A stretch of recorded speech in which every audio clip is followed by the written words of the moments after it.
Hello बच्चों, welcome to Saumya maths classroom. उम्मीद है आप सब बहुत अच्छे होंगे और तैयारी तो आपकी अच्छी चल रही होगी, ये मुझे बहुत अच्छे से पता है। तो अब जैसा कि मैंने आपको बताया था एक वीडियो में कि आपको स्टार्टिंग में जब 14 दिन बाकी रह गए थे, जब आपका ये बताया गया था कि एग्ज़ाम डेट आ गई है, 15 दिन बचे थे, तब मैंने आपको एक स्ट्रैटेजी डिस्कशन वीडियो में बताया था कि आपको लगभग इन 14-15 दिनों में 10 दिन सारी सब्जेक्ट को रिवाइज करना है जल्दी जल्दी, और लास्ट में 2-3 दिन में आपको केवल और केवल हिंदी ही पढ़नी है, जो आपका पहला पेपर है। तो अब आपका 24 तारीख को पहला पेपर आ चुका है, तो अब बाकी सबको छोड़ करके जुट जाइए हिंदी की तैयारी में। और इसी सीरीज़ में आज 22 तारीख है और 23 और 24, तो 24 में जो क्लास 12th वाले हैं उनको 24 तारीख को भी अच्छा खासा टाइम मिल जाएगा, तो वो उस दिन भी थोड़ी बहुत तैयारी कर सकते हैं। तो इसलिए मैंने सोचा है कि आपको आज 22 तारीख है, तो आज मैं आपको खुद बोर्ड का दिया हुआ मॉडल पेपर समझा दूं। उसके बाद में हम लोग क्या करेंगे, इसके बाद में हम लोग कल समझेंगे कि कौन कौन से इम्पोर्टेंट क्वेश्चन हमको पढ़ के जाना है, ठीक है। क्योंकि और ये वीडियो हो सकेगा तो मैं आज शाम तक ही आपको दे दूंगी। 22 को मैं आज ये वीडियो बना रही हूँ, ये वीडियो आपको शाम तक मिल जाएगा, और दूसरा आपका वीडियो मैं शाम तक बना लूँगी और उसको कल सुबह आपको दे दूंगी कि आपको कल से लेकर यानी 23 की स्टार्टिंग सुबह से लेकर के और 24 तक आपको कौन कौन सी चीज़ें ऐसी हैं जिनको पढ़ करके जाना है आपको, ठीक है। तो क्योंकि कुछ चीज़ें होती हैं जो बहुत इंपॉर्टेंट होती हैं, उन्हें पढ़ना मस्ट होता है, और वो क्वेश्चंस मैं आपको बताऊंगी अपने एक्सपीरियंस के आधार पे। और जो वेरियस मॉडल पेपर्स लोग बनाते हैं, यानी जो कई जगह से कई आप देखते हैं कि न्यूज़पेपर्स में मॉडल पेपर निकलते हैं, उसके अलावा यूपी बोर्ड खुद मॉडल पेपर देता है, उन सब के आधार पे और बाकी जो प्रीवियस ईयर पेपर्स हैं उनके आधार पे मैं बताऊंगी कि कौन से क्वेश्चन आपके लिए बहुत इंपॉर्टेंट है। तो हमने क्या टारगेट किया है कि हमको इन 100 में से कम 90 तो लाने ही लाने हैं, और 90 प्लस हो जाए तो बहुत ही अच्छा है, ठीक है। तो आप ये समझ लीजिए कि मॉडल पेपर क्यों इम्पोर्टेंट है, क्योंकि इसको खुद यूपी बोर्ड ने तैयार किया है। तो जो चीज़ यूपी बोर्ड ने खुद तैयार की है और खुद उसने बताया है कि ये चीज़ इम्पॉर्टेंट है, तो वो सचमुच में इम्पॉर्टेंट है। आप बहुत सारे प्रीवियस ईयर पेपर सॉल्व करके देखेंगे, और उसके बाद में ये भी आप देखिए कि मॉडल पेपर जब आप सॉल्व करेंगे तो आप देखेंगे कि मॉडल पेपर से भी कई सारे प्रश्न ऐसे होंगे जो एज इट इज उठ करके आ जाएंगे। क्योंकि मॉडल पेपर मतलब क्या, मॉडल पेपर का मतलब है कि यूपी बोर्ड को खुद ये इम्पोर्टेंट लग रहा है, तभी तो उसने अपने मॉडल पेपर में इस चीज़ को डाला है। तो हम इसी को देखेंगे कि हमें क्या क्या चीज़ें समझनी है, ठीक है। अब आप जानते हैं कि आपके पास 3 घंटे का समय है, ये सब चीज़ें आपको पहले से पता है, ठीक है। 3 घंटे 15 मिनट का आपके पास समय है, जिसमें से आपको शुरुआत के 15 मिनट क्या है अपना पेपर पढ़ने में गुजारना है। अपना पेपर पढ़ना है ध्यान से कि आपको कौन कौन से क्वेश्चन सॉल्व करने हैं, क्या क्या आता है, किनको पहले सॉल्व करना है किनको बाद में, ये सब चीज़ें आपको स्टार्टिंग में 15 मिनट में ही डिसाइड कर लेनी है। और मुझे लगता है कि अगर आप 15 मिनट की जगह 20-25 मिनट का भी समय ले लें इस काम में तो कोई दिक्कत नहीं है, क्योंकि इसी से ये डिसाइड होगा कि आपको कितने अच्छे नंबर मिलेंगे और आपका पेपर छूटेगा या नहीं, ठीक है। अब आप देखिए, मैंने आपको कई वीडियोस में बताया है कि आपको क्या करना है हमेशा, अगर हो सके, अगर आपको आता हो तो खंड का फिर खंड खा फिर खंड गा ऐसे ही सॉल्व कीजिए क्वेश्चन, जो कॉपी चेक करेगा उसको आसानी होगी। तो अब हम स्टार्टिंग करते हैं मॉडल पेपर के डिस्कशन में। अब इसमें हमें क्वेश्चन आंसर्स नहीं देखने हैं, उससे ज़्यादा ज़रूरी है हमें पेपर का पैटर्न देखना है। क्योंकि अगर आप एक बार पेपर को घर पे देकर देख लेंगे तो जब आप वहाँ पर देने जाएंगे तो आपको हेजिटेशन कम होगी। तो इसलिए हम पहले पेपर को देखते हैं। देखिए यहाँ पे प्रश्न 1 आपको कैसा दिया है, बहुविकल्पी टाइप का, जो हमेशा बहुविकल्पी ही आता है। प्रश्न नंबर 1 हमेशा बहुविकल्पी होता है। अब देखिए इसमें कई चीज़ें दी हैं, इससे आप देखिए कि पैटर्न क्या होता है बोर्ड के एग्जाम का। शिक्षा का उद्देश्य निबंध के लेखक हैं, लल्लू लाल की रचना है, पर्दा कहानी के लेखक हैं। यानी आपने क्या देखा, शुरुआत के 3 क्वेश्चन आपने देख लिए, और हम देखते हैं नीचे यहाँ पे भी देखिए चौथा नंबर क्वेश्चन जो है वो क्या है, आवारा मसीहा के रचनाकार हैं। फिर अगला है बाणभट्ट की आत्मकथा के लेखक हैं। यानी कि आपने क्या देखा कि कुल मिला के जितने भी क्वेश्चन हैं, ठीक है, जितने भी क्वेश्चन हैं आपके पास 5 क्वेश्चन हैं बहुविकल्पी में। तो इन 5 के पांचों क्वेश्चंस में आपने ये देखा कि ये पांचों क्वेश्चन किस चीज से रिलेटेड है। या तो किसी लेखक को देकर के उसकी रचना पूछी गई है, या तो रचना को देकर के उसके लेखक पूछे गए हैं। यानी इन 5 नंबर को बनाने के लिए आपको क्या पढ़ना है, रचनाएं एवं लेखक और रचनाकार। ठीक है, देखिए पांचों क्वेश्चन आप ध्यान दे रहे होंगे, खुद बोर्ड एग्जाम का बनाया, सॉरी बोर्ड एग्जाम नहीं, आपका यूपी बोर्ड का बनाया हुआ मॉडल पेपर है। और आप उसमें देख रहे हैं कि पांचों क्वेश्चन क्या है, पांचों में कहीं पर लेखक पूछा गया है, कहीं रचना पूछी गई है, फिर लेखक पूछा गया है, फिर रचनाकार पूछे गए और फिर लेखक पूछे गए। यानी आपको क्या करना है, कई इंपॉर्टेंट जो रचनाएं हैं उनके लेखकों के नाम याद रखने हैं, और उसके साथ में जो इम्पोर्टेंट रचनाकार हैं उनकी कहानियाँ, उनकी जो उनकी वो है, उनकी रचनाएं हैं, उनको आपको तैयार रखना है कि ये क्या है। इससे आपको कुल मिला के 5 नंबर का काम आपका तुरंत हो जाएगा। यानी 5 नंबर ये आपको पूरे के पूरे मिल जाएंगे। ठीक है, उसके अलावा आप इसमें एक और स्ट्रैटेजी कर सकते हैं। जैसे कि बाई चांस आपको ये नहीं पता कि जैसे ये है, मान लीजिए पर्दा कहानी के लेखक हैं, तो आपने अंदाजा लगा लिया, मान लीजिए इसमें इस तरह से दे दिया गया कि वैसे तो ये सब के सब वही उसी से रिलेटेड दिए हुए हैं, पर मान लीजिए कहीं ऐसा दे दिया गया कि मान लीजिए इस जगह पे किसी कवि का नाम दे दिया गया। ठीक है, इस जगह पे जैसे कि यहाँ पे भी कोई कवि दे दिए गए, वो ऐसे दे दिए गए जैसे कि भक्ति काल के और रीति काल के कवि थे पुराने, और वो थे जैसे कि मान लीजिए हमारे कबीर दास जी का नाम दे दिया गया। ठीक है, और यहाँ पे भी कोई ऐसे कवि दे दिए गए या फिर लेखक दे दिए गए जो निबंध या कुछ और लिखते थे, और ये क्या पूछी गई है, कहानी। तो आपने अंदाजा लगा दिया कि इसका आंसर क्या होगा, प्रेमचंद्र होगा। ठीक है, तो इस तरीके से भी आप कर सकते हैं अपना सॉल्व पेपर। अब इसके आगे मैंने ये आपको बता दिया कि ये शुरुआत के 5 नंबर आपको केवल रचना और उनके रचनाकार याद करने से मिल जाएंगे। फिर उसके बाद प्रश्न 2 में भी आप देख रहे हैं कि कुछ उसी तरह के पैटर्न को फॉलो कर रहा है ये भी प्रश्न। इसमें भी आपको 4 ऑप्शन दिए गए हैं, यानी यहाँ से भी आपको 5 नंबर मिलने हैं। और ये भी है कामायनी किस युग की रचना है। ठीक है, अगला अगर देखें, निम्नलिखित कवियों में कौन प्रगतिवादी युग का है। फिर तार सप्तक का प्रकाशन वर्ष है। ठीक है, तार सप्तक का प्रकाशन वर्ष है, यानी प्रकाशन वर्ष पूछा गया है। फिर द्विवेदी युग की रचना नहीं है, ये पूछा गया है कि इनमें से कौन सी है जो द्विवेदी युग की रचना नहीं है। निम्नलिखित में कौन कृत महाकाव्य नहीं है। ठीक है, तो अब इस तरह से आपको क्या करना है, ये 5 नंबर किन चीज़ों से आपको मिलने वाले हैं। आपने देखा कि अधिकतर चीज़ें क्या पूछी गई हैं। अगर 1-2 प्रश्न छूट रहे हैं उन चीज़ों से तो आप उसके लिए परेशान मत होइए। 1 नंबर की चीज़ के लिए आप 4-5 नंबर मिस नहीं कर सकते। तो अब यहाँ पे आप देख रहे हैं कि कौन सा लेखक किस युग का है, उसकी रचना क्या है, इस चीज़ पर ध्यान दिया जा रहा है। तो ये चीज़ें क्या हैं, ये मुख्यतः हिंदी गद्य का और हिंदी पद्य का जो इतिहास है उससे रिलेटेड है। तो आपको क्या करना है, इतिहास तैयार करना है जो आपसे कहा गया है। मैंने जो पहले आपको वीडियो बनाया था, बना कर दिया था, जिसमें मैंने आपको बताया था कि आपको क्या क्या चीज़ें तैयार करनी है। तो वो तो एक चीज़ थी कि क्या क्या आपके सिलेबस में है, क्या क्या चीज़ पूछी जा सकती है, क्या क्या सिलेबस में है। अब फाइनल ये वीडियो है जिसमें ये आपको मैं बता रही हूँ कि खुद यूपी बोर्ड के हिसाब से क्या क्या चीज़ें इंपॉर्टेंट है। और इसके बाद एक लास्ट में कल आपको वीडियो मिलेगा, उसमें मैं आपको इंपॉर्टेंट क्वेश्चन बताऊँगी कि इनको आपको पढ़ के जाना ही जाना है, और इन्हीं से आपको ज़्यादा से ज़्यादा नंबर मिलेंगे।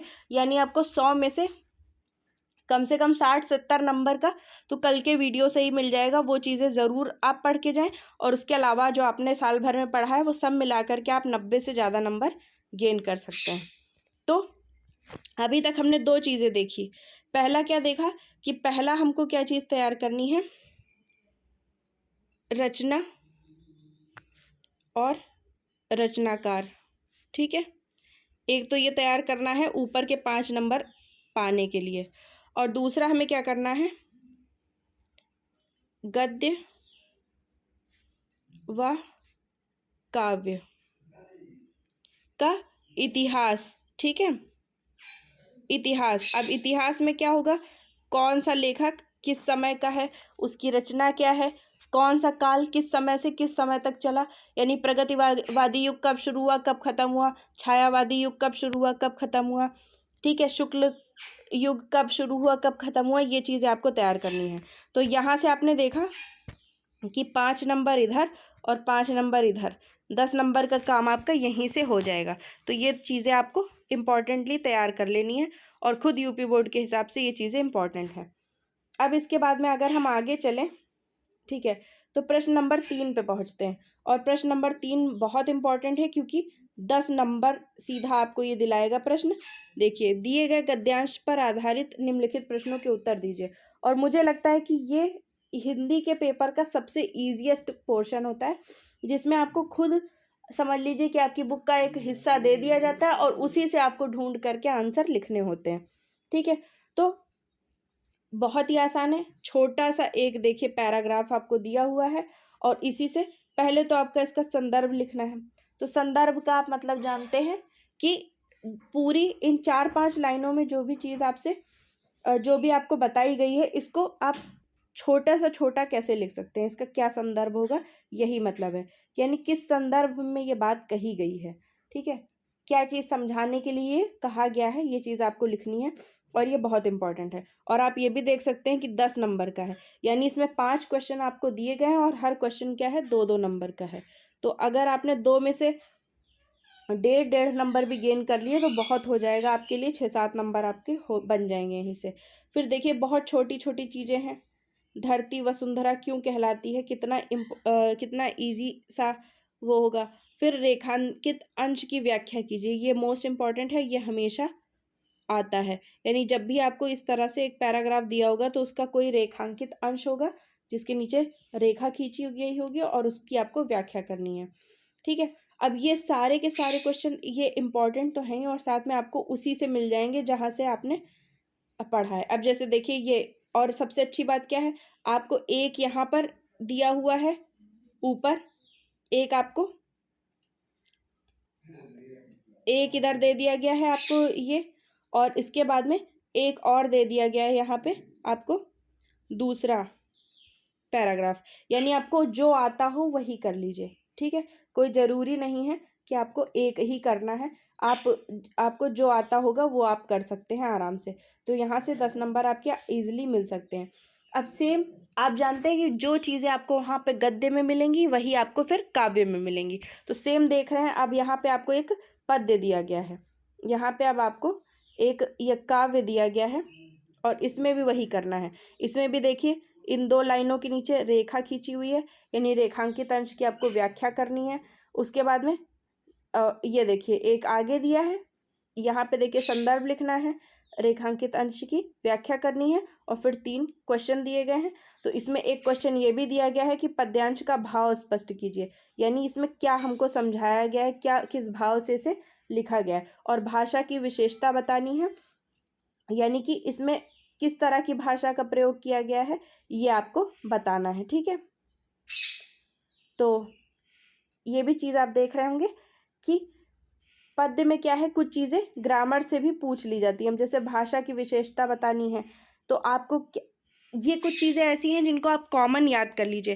जैसे भाषा बहुत ही प्यारी, सरल, बहुत ही उन्होंने क्या कहते हैं, आकर्षित करने वाली भाषा का प्रयोग किया है।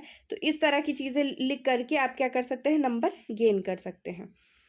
उसी तरह देखिए, जैसे वहाँ पे आपको 2 दिए हुए थे गद्य के हिस्से, और उनमें से आपको किसी एक को अटेम्प्ट करना था। इसी तरीके यहाँ पे भी आपको काव्य के 2 हिस्से दिए हैं, और उनमें से अटेम्प्ट करना है आपको। अब मैं आपको बताऊं कि मैंने कई देखा है, मैंने अभी तुरंत मैं 4 मॉडल पेपर देख के आ रही हूँ। उन 4 में से मैंने कहा कि मैं पहले आपको यही डिस्कस कराऊँ जो खुद आपको यूपी बोर्ड ने दिया है, बाकी तो अलग टीचर्स के बनाए हुए हैं, तो उनमें मुझे ये चीज़ कॉमन दिखी।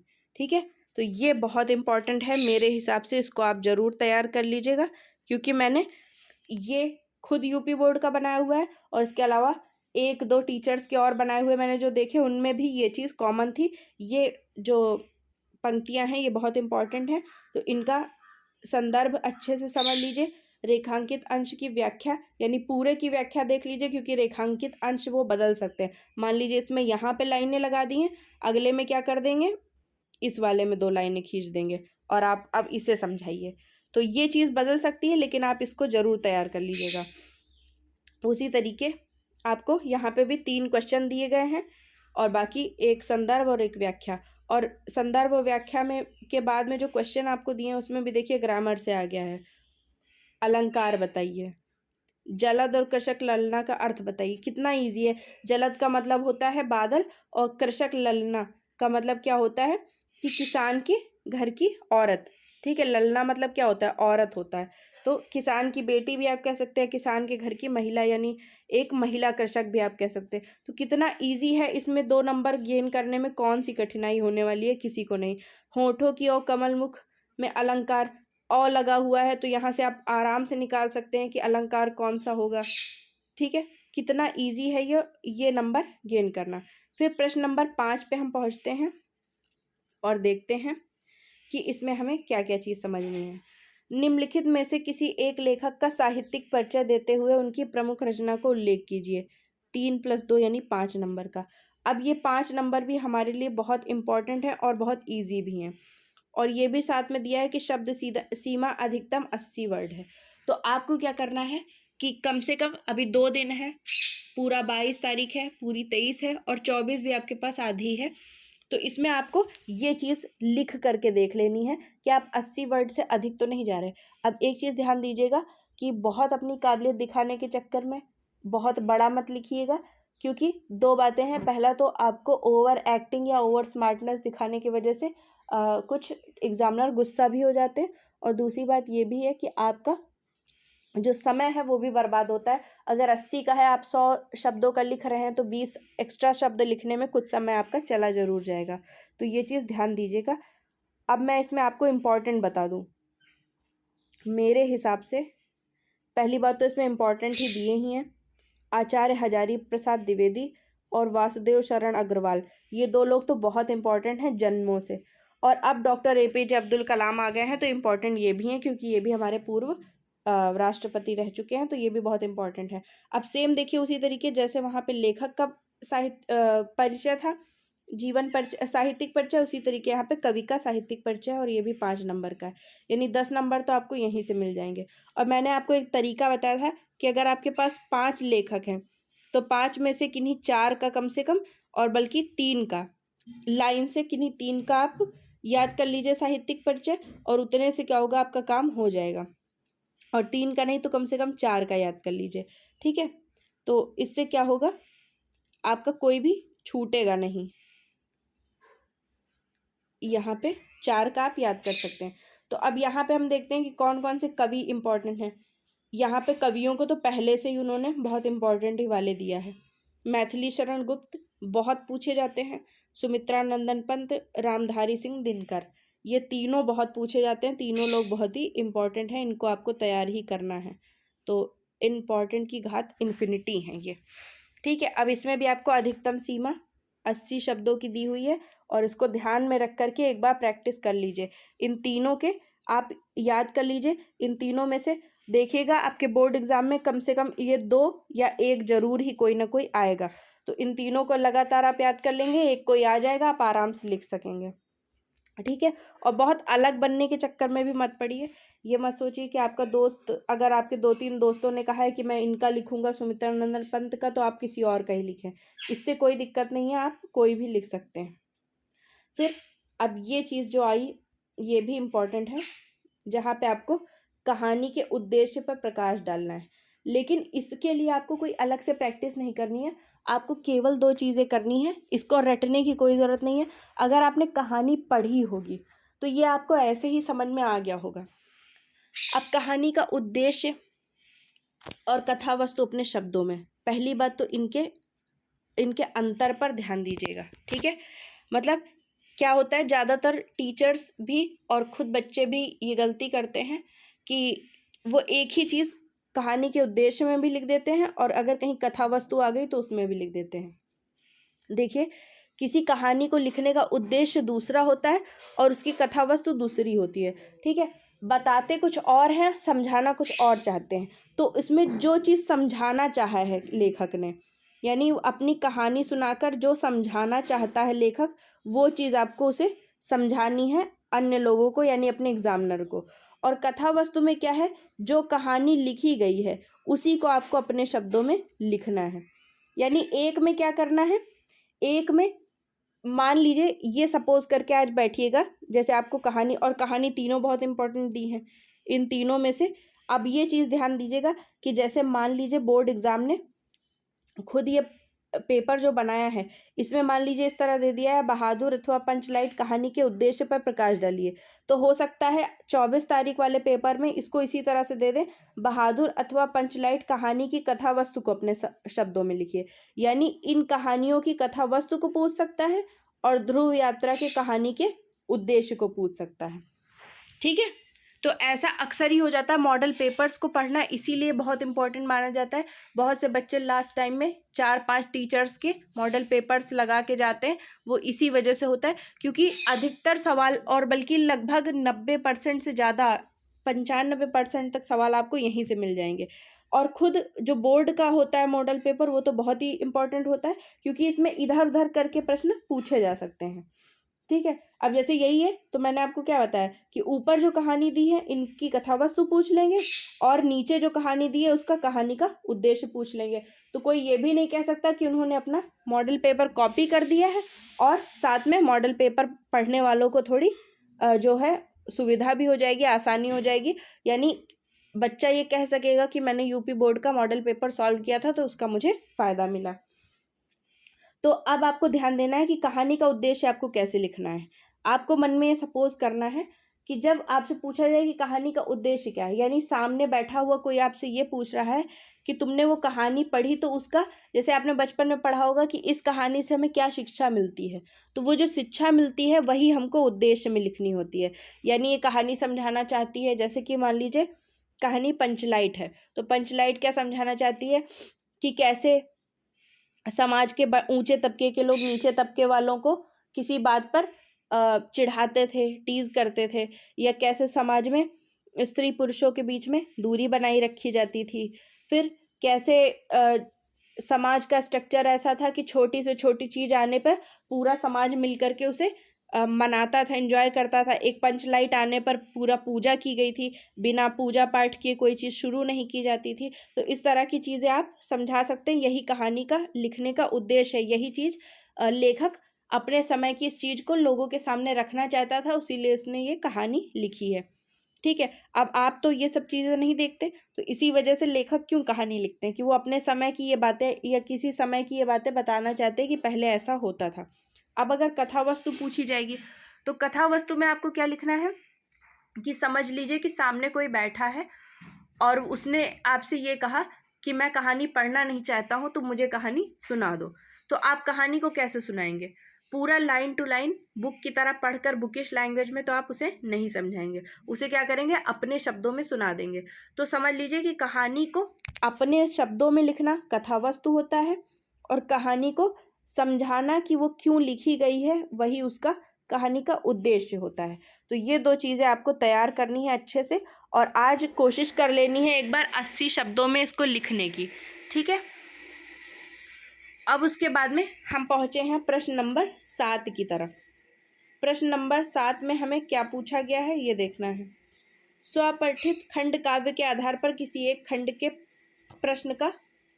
के एक प्रश्न का उत्तर दीजिए। इसका भी अधिकतम सीमा क्या है, 80 शब्द है, यानी 80 शब्दों को आपको ध्यान रखना है।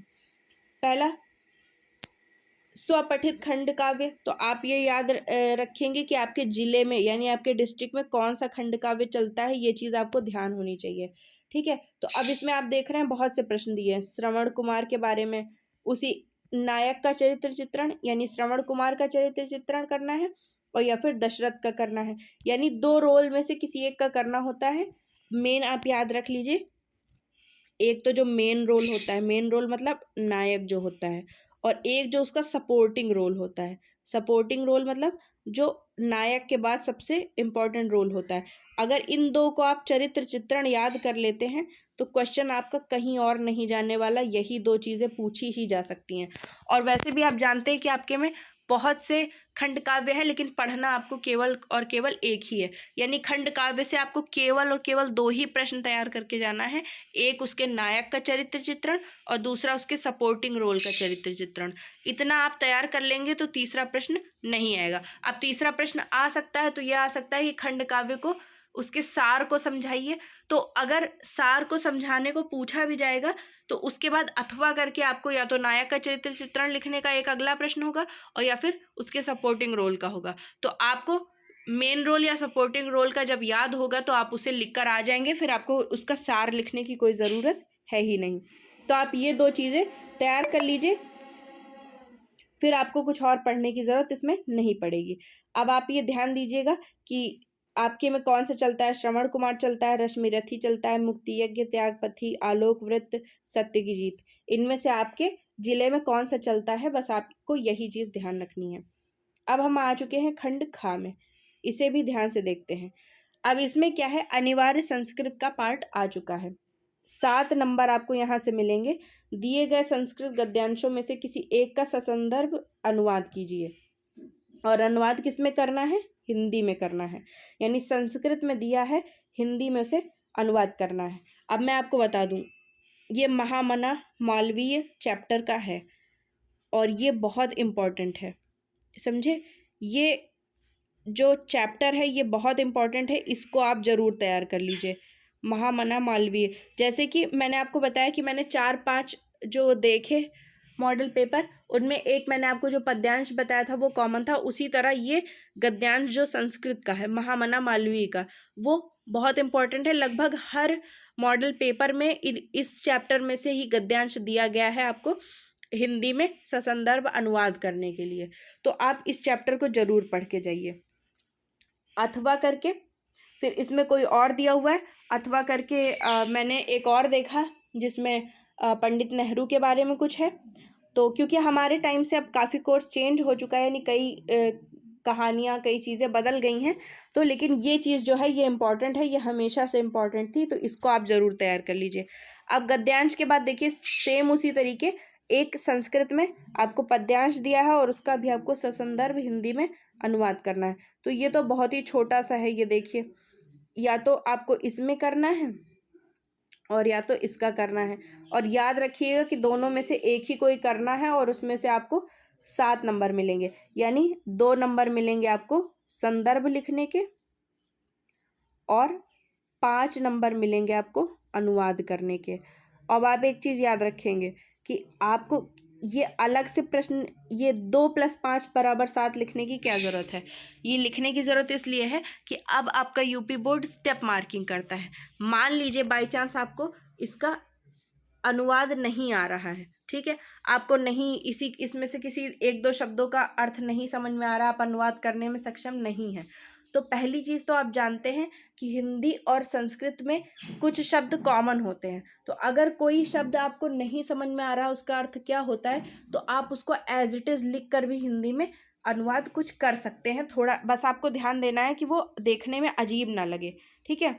अब जैसे मान लीजिए आपको परोक्ष का मतलब नहीं पता, तो आप उसको परोक्ष कार्यम लिखा है जैसे, तो आप इसको परोक्ष कार्य लिख दीजिए, ठीक है। परोक्ष का मतलब नहीं पता तो उसका मतलब लिखने के चक्कर में मत पड़िए। तो एक तो ये हो गया। दूसरा, अगर मान लीजिए फिर भी आपको अनुवाद नहीं आ रहा है, तो अगर आपको इनमें से किसी एक चैप्टर का नाम याद है तो आप उसका संदर्भ लिख सकते हैं। और यह प्रसंग तो लिखने को कहा नहीं गया है, पर आप संदर्भ लिख सकते हैं कि किस संदर्भ में ये बात कही गई है, तो उससे भी आपको 2 नंबर कम से कम ज़रूर मिल जाएंगे। तो इस तरह आपको करना है, ठीक है। अब हम प्रश्न नंबर 9 पे पहुंच चुके हैं, और प्रश्न नंबर 9 पे आप देखेंगे कि मुहावरों में से किसी एक का अर्थ लिखकर वाक्य में प्रयोग कीजिए। अब बहुत इम्पॉर्टेंट है और बहुत ईजी है। 4 दिए हैं, 4 में से किसी न किसी का तो आपको आता ही होगा, और बल्कि मुहावरे तो ऐसी चीज है कि चार में से चारों आते होंगे। तलवार की धार पर चलना कितना आसान है ये।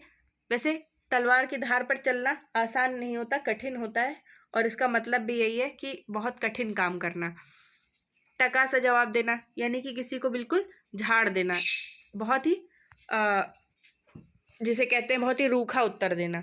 दाल में काला होना यानी कुछ सस्पिशियस होना, यानी कोई चीज़ जिस पे हम विश्वास नहीं कर सकते। नमक मिर्च लगाना बहुत आसान है और सीधा आपको इससे 2 नंबर मिल जाएंगे। तो इसके लिए आपको कोई भी खास डरने की ज़रूरत नहीं है, बहुत आसान होता है। प्रश्न नंबर 10, ठीक है। प्रश्न नंबर 10 में भी देखिए, पूरा आ जाए एक बार में, बहुत आसान है ये भी। इसमें तथापि का संधि विच्छेद है।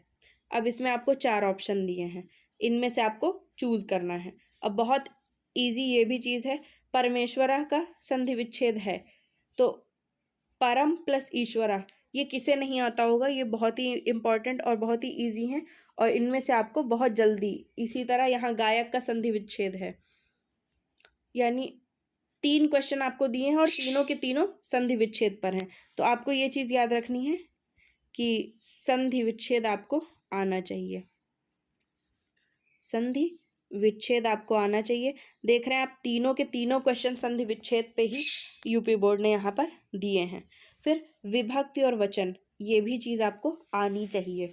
इससे क्या होगा, इनसे छोटे छोटे नंबर्स हमें मिल जाते हैं, और ये एक एक नंबर 2-2 नंबर करके काफ़ी हो जाता है, यानी हमारे पास काफ़ी बन जाते हैं। अब जैसे आत्मनाम में विभक्ति और वचन है, तो कौन सा है, केवल चूज करना है। नामनान में विभक्ति और वचन है, कौन सा है, केवल चूज करना है। यानी 2 क्वेश्चन में क्या है, केवल और केवल आपको लिखना नहीं है, केवल इन 4 में से चुन लेना है। तो अगर आपने सही चुन लिया तो सीधा सीधा आपको 2 नंबर का फायदा होगा, बिना कोई खास मेहनत किए। अब प्रश्न नंबर 11 बहुत ही ईजी और बहुत ही इंपॉर्टेंट। अब ये सब बहुत ईजी वाले क्वेश्चन है।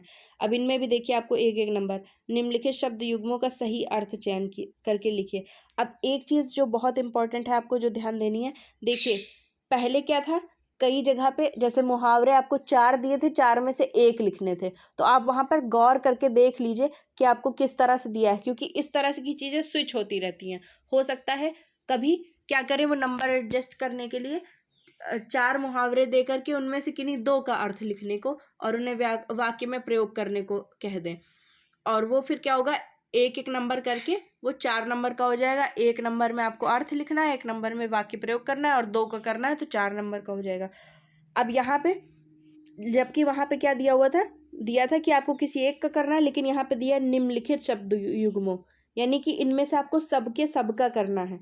ये चीज़ ध्यान देनी है कि सबका करना है, किसी को छोड़ना नहीं है। तो ये चीज़ आपको ध्यान दे के ही करना है कि क्या दिया हुआ है, किन्हीं 2 का करना है, निम्नलिखित में किन्हीं 1 का करना है, किसी एक का, या निम्नलिखित में से सभी का करना है। ये चीज़ आपको ध्यान दे के क्वेश्चन अटेम्प्ट करना है, ठीक है। तो अब जैसे देखिए इसमें दिया हुआ है वसन और व्यसन। वसन आप जानते हैं क्या होता है, कपड़े होते हैं, और व्यसन का क्या होती है, किसी चीज़ की बुरी आदत होती है। तो आप देख सकते हैं कि बहुत आसान है ये, वस्त्र और आदत। व्यसन मतलब आदत और वसन मतलब वस्त्र। फिर जैसे यहाँ पे अम्बुज और अम्बुद, अम्बुज का मतलब हो गया कमल और अम्बुद का मतलब हो गया बादल, तो कमल और बादल। आप जानते हैं कि पानी का जो भी पर्यायवाची है, जैसे क्या है, अम्बु है, नीर है, तोय है, ठीक है। अब इन्हीं में अगर जा लगा देंगे, सबके पीछे जा लगा देंगे, तो ये हो जाएगा कमल का पर्यायवाची, और इसी के पीछे अगर दा लगा दिया जाएगा तो ये हो जाएगा बादल का पर्यायवाची, ठीक है। तो आई होप आपको ये चीज़ पता रही होगी, अगर ना पता रही हो तो इसे याद कर लीजिएगा। अब जैसे अम्बुज में पीछे अम्बु के पीछे जा लगा है, तो अम्बु के पीछे जा लगा होने का मतलब है कि इसका मतलब है कमल, और अम्बुद में अम्बु के पीछे दा लगा है, तो दा का मतलब है कि इसका मतलब है बादल, ठीक है। तो कमल और बादल, अब देखिए यहाँ पे बादल और कमल भी कहीं ना कहीं दिया होगा, नहीं दिया है, लेकिन हो सकता है कहीं पर बादल और कमल दिया हो, तो जल्दी में गड़बड़ मत कीजिएगा, ध्यान दीजिएगा कि अंबुज आगे लिखा है तो आगे कमल होगा, अंबुज पीछे लिखा है तो पीछे बादल होगा। ठीक है, इसी तरह ये देखिए, निम्नलिखित शब्दों में से किसी एक शब्द के दो अर्थ लिखिए। किसी एक शब्द के दो अर्थ लिखने हैं। तो आपको देखिए यहाँ पे 4 दिए हैं, तो अब आपको यहाँ पे ध्यान रखना है कि 4 में से आपको 2 ही अटेम्प्ट करने हैं। तो ये चीज़ ध्यान देकर कीजिएगा। शब्द के दो अर्थ यानी कि इसका क्या मतलब है, सीधा सा मतलब है कि आपको पर्यायवाची लिखना है। इनके पर्यायवाची लिखना है। अंबर मतलब आसमान, आकाश। पट मतलब कपड़ा, पट मतलब दरवाजा भी होता है। विधि जानते ही हैं, विधि मतलब किसी काम को करने का तरीका, और विधि का मतलब ब्रह्मा भी होता है। नाग, नाग आप सर्प को भी कहते हैं, और नाग आप हाथी को भी कहते हैं, और नाग सर्प की जगह आप सांप भी लिख सकते हैं। इस तरह से आप कर सकते हैं। फिर निम्नलिखित वाक्यांशों के लिए एक शब्द का चयन कीजिए। यानी वाक्यांश के लिए एक शब्द भी पूछे जाते हैं जो आंखों के सामने हो। नेत्र सम्मुख, प्रत्यक्ष, आंख के आगे, प्रत्येक आंख प्रत्यक्ष होगा। जानने की इच्छा रखने वाला, इसको जानकार कहेंगे, ज्ञानी कहेंगे, जिज्ञासु कहेंगे या बुद्धिमान। तो उसको क्या कहेंगे, जिसको जानने की इच्छा होती है उसे जिज्ञासु कहा जाता है। सॉरी। और अब यहाँ से आपका ये क्वेश्चन भी खत्म होता है। फिर निम्नलिखित में से किन्हीं दो वाक्यों को शुद्ध करके लिखिए। शुद्ध करके लिखने को बहुत आसान है ये भी चीज़। जैसे इस सरोवर में अनेकों कमल खिले हैं, तो अनेकों कोई शब्द नहीं होता, अनेक होता है। अनेक का मतलब भी बहुत होता है, तो अनेक में अनेकों लिखने की कोई ज़रूरत नहीं है। इस सरोवर में अनेक कमल खिले हैं। या हम तो कुर्सी पर बैठे हैं, तुम तो कुर्सी पर बैठे हैं। तो तुम तो कुर्सी पर बैठे हैं नहीं, तुम कुर्सी पर बैठे हो ये लिखेंगे, या तुम तो कुर्सी पर बैठे हो। ठीक है, तो इस तरह से आप इनमें से किन्हीं दो को शुद्ध कर सकते हैं। फिर अब प्रमुख चीज़ आई है जिसमें आपको रस, छंद और अलंकार के बारे में आपसे पूछा गया है। आपको रस जो भी आपके चैप्टर में है, जो आपके सिलेबस में है, छंद और अलंकार, ये 3 चीज़ें बहुत अच्छे से तैयार होनी चाहिए, वो भी उदाहरण सहित। उदाहरण सहित ये चीज़ याद कर लीजिए बहुत अच्छे से, और आपका काम हो जाएगा। तो यहाँ से आपको देखिए 6 नंबर मिल जाएंगे, 2 यहाँ, 2 यहाँ और 2 यहाँ करके 6 नंबर आपको सीधा मिल जाएंगे। और हमेशा आपको अथवा करके वैसे भी 2 क्वेश्चन दिए होते, 2 में से एक ही करना है। अब जैसे यहाँ वीर रस या हास्य रस, तो आप जानते हैं ये तो बहुत ही इंपॉर्टेंट है। वीर और हास्य, ये इनमें से एक ना एक पूछा ही जाता है। वीर और हास्य में श्लेष और उत्प्रेक्षा, दोहा और सोरठा।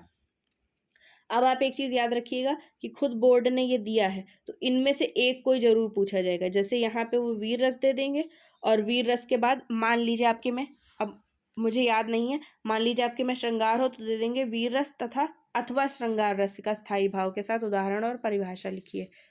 तो क्या होगा कि मॉडल पेपर पढ़ने का यही फ़ायदा मिलेगा कि आपको कोई ना कोई क्वेश्चन यहाँ से मिल जाएगा। अब जैसे वो क्या कर सकते हैं, श्लेष तथा उपमा अलंकार का लक्षण अथवा उदाहरण लिखिए। यानी श्लेष या फिर उपमा दे दिया, उत्प्रेक्षा को हटा दिया, इस तरह से। अब मात्रा सहित लक्षण, ये चीज़ जरूर याद रखिएगा कि छंद आपको मात्रा सहित लक्षण वाला पता हो, और कई जगह मात्रा गिनकर कहने को, दिखाने को भी कहते हैं, तो आप वहाँ पे गिन के भी दिखा सकते हैं कि ये दोहा ही है या फिर जो आपने लिखा है वो सोरठा ही है। तो आपको ये चीज़, और साथ में उदाहरण, सभी के उदाहरण आपको आने चाहिए, और परिभाषा भी आनी चाहिए। अब उसके बाद में ये भी स्कोरिंग है। बहुत स्कोरिंग चीज़ ये है कि 6 नंबर सीधा आपको मिलेगा प्रार्थना पत्र लिखने में। बैंक में खाता खोलने के लिए बैंक प्रबंधक को आवेदन या प्रार्थना पत्र लिखिए। तो ये चीज़ लगभग ये क्वेश्चन यही पूछा जाएगा, और हो सकता है कोई और भी पूछा जाए, लेकिन ये बहुत इम्पॉर्टेंट है क्लास 12th वालों के लिए। तो ये स्पेशली ये मैंने जो देखे, मैंने बताया आपको मॉडल पेपर, उसमें अधिकतर में मुझे यही वाला प्रश्न दिखा कि बैंक में खाता खोलने के लिए बैंक प्रबंधक को आवेदन या प्रार्थना पत्र लिखिए। या ये भी आप लिख सकते हैं, हो सकता है इस समय इस चीज़ को भी पूछ लिया जाए, क्योंकि आप जानते हैं कोरोना वायरस चल रहा है और साथ में गर्मियों में भी संक्रामक बीमारियां फैलती हैं, तो ये भी पूछा जा सकता है कि संक्रामक बीमारी की तरफ जिलाधिकारी का ध्यान आकर्षित करने के लिए प्रार्थना पत्र लिखिए। फिर उसके बाद में लास्ट जो सबसे ज़्यादा स्कोरिंग पार्ट है आपका, वो है आपका निबंध। 9 नंबर सीधे सीधे आपको मिलेंगे, जिसमें निम्नलिखित विषयों में किसी एक पर अपनी भाषा शैली में निबंध लिखिए। तो अब आप एक चीज़ याद रख सकते हैं कि इस समय क्योंकि संक्रामक बीमारी फैली हुई है, यानी कि एक कोरोना वायरस नाम की बीमारी फैली है, तो आप इस पर भी कुछ देख लीजिएगा, बीमारियों के ऊपर भी कोई आप निबंध देख लीजिएगा। इस तरह की भी चीज़ें पूछ ली जाती हैं। बाकी देश में बेरोजगारी, आतंकवाद, ये चीज़ें अक्सर ही, ये 2 जो हैं जो हमेशा पूछे जाने वाले हैं, ये भी इम्पॉर्टेंट है। विद्यार्थी और राजनीति भी इम्पॉर्टेंट है। वृक्षारोपण का महत्व, ये तो बहुत इम्पॉर्टेंट है। ये सब चीज़ें आप जानते हैं कि जो चीज़ इस समय की समस्या है या जिस चीज़ पर ध्यान देने की ज़रूरत है, उसी चीज़ में अक्सर निबंध पूछे जाते हैं। क्योंकि आपको कहीं पे भी अगर निबंध लिखना होगा, अगर कहीं पे आपको किसी चीज़ पे कोई रिपोर्ट लिखनी होगी, बड़े होकर जब आप आगे के क्लासेस में पहुँचेंगे, किसी डिबेट कोई करनी होगी, तो आपको उन्हीं मुद्दों पर करनी होगी जो इस समय है, ना कि जो 10 साल पहले आए थे। तो इसीलिए आपको क्या करना है, तुरंत के मुद्दों पे तैयार करना है निबंध। बहुत लोग सोचते हैं कि कितने निबंध पढ़ें, कौन सा पढ़ें, तो आप ध्यान रखिएगा कि एक इस बीमारी पर, यानी संक्रामक बीमारी से रिलेटेड अगर आपको कोई निबंध मिल जाए तो उस पर भी तैयार कर लीजिएगा।